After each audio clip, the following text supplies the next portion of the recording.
कि सूर्य वंश शिरोमणि भगवान श्री राम अपने स्थान पर अपने घर में विराजमान होने जा रहे हैं। संपूर्ण विश्व में, केवल देश की बात नहीं कर रहा हूं, संपूर्ण विश्व में इस समय यदि सबसे अधिक कोई चर्चा का विषय है तो वह है हमारे देश की अयोध्या, उसकी चर्चा है।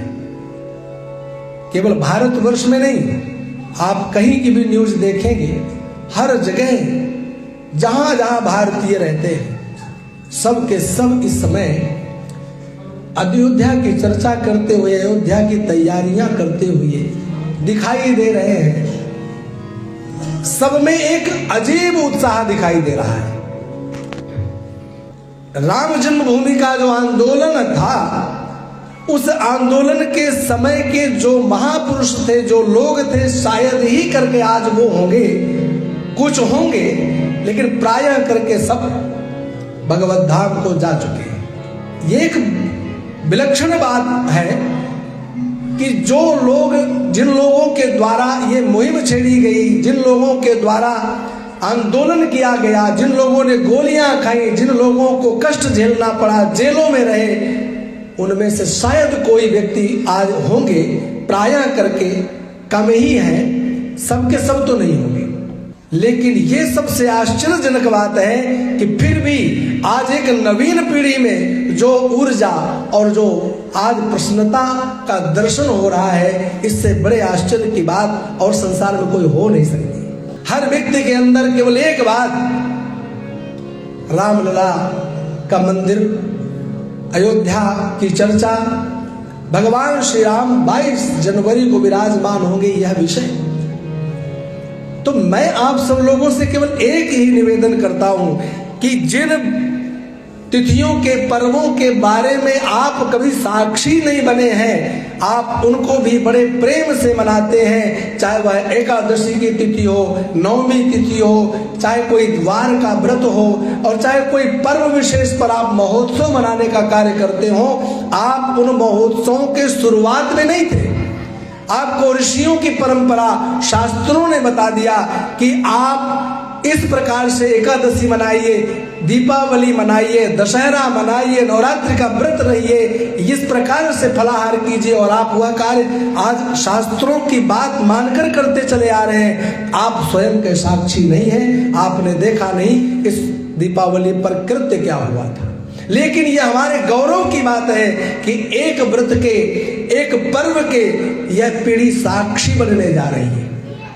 500 वर्षों से भी अधिक प्रतीक्षारत उस अयोध्या नगरी का आज कितनी भव्यता, कितनी उदारता पूर्वक वहां का सजावट और वहां की तैयारियां चल रही हैं। और 22 जनवरी की जो तिथि आने वाली है, तारीख आने वाली है, उसके संपूर्ण देशवासी साक्षी बनने जा रहे हैं। हम लोग जिस प्रकार नवरात्रि में अनेक पर्वों में अपनी तैयारियां करते हैं, सुंदर ब्रह्म मुहूर्त में स्नान करते हैं, दान करते हैं, उसी विधि को हमें अपनाने की आवश्यकता है। आज एक इतिहास बन जाना चाहिए इस देश में कि इस पर्व को हम प्रतिवर्ष किसी त्योहार के समान मनाएंगे। आप लोग नवरात्रियों में अखंड ज्योति जलाते हो, ब्रह्म मुहूर्त में 22 तारीख को सुबह जल्दी जगिए, सूर्य भगवान के आने से पूर्व जगिए। यह सूर्य वंश का सबसे बड़ा कार्य होने जा रहा है। सूर्य भगवान का उस दिन विशेष करके स्वागत होना चाहिए, पूजन होना चाहिए, अर्घ्य देना चाहिए कि सूर्य वंश शिरोमणि भगवान श्री राम अपने स्थान पर अपने घर में विराजमान होने जा रहे हैं।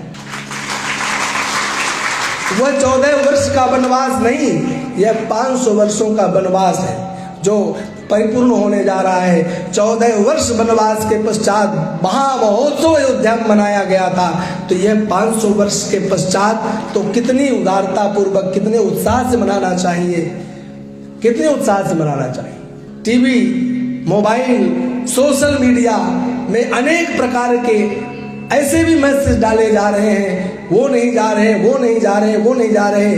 तो मैं एक बात कह देना चाहता हूं, जा वही नहीं रहे हैं जिनका शब्द से भी भगवान राम के इस कार्य में सहयोग नहीं रहा है, जिन्होंने अपने जीवन काल में भगवान के भव्य राम मंदिर के आंदोलन में ना जुड़े, ना उनका मन लगा, ना तन लगा, ना धन लगा, न कभी वहां पहुंचे, न कभी अपने भाषणों में, अपने प्रवचनों कथाओं में कभी बोले, ऐसे लोगों को भगवान बुलाएंगे? ये भगवान का चमत्कार है कि उनकी खोपड़ी में बैठ गए और उनसे बार बार यह कहला रहे हैं, हम नहीं जाएंगे, हम नहीं जाएंगे। ये वो नहीं जा रहे, ऐसा नहीं है। भगवान नहीं बुलाना चाहते हैं इसलिए वो नहीं जा रहे, ये हमारी मान्यता है।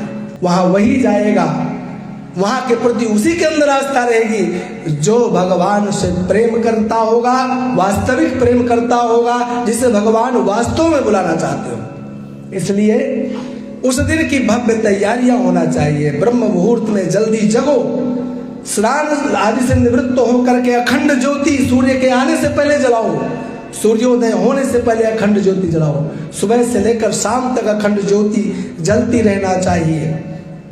रात्रि के समय में 1 से लेकर 1000 लाख दीपक जलाएं। अपना संकल्प आपके अनुसार, अपने सामर्थ्य के अनुसार करें। दीपावली के समान दीप दान करना चाहिए।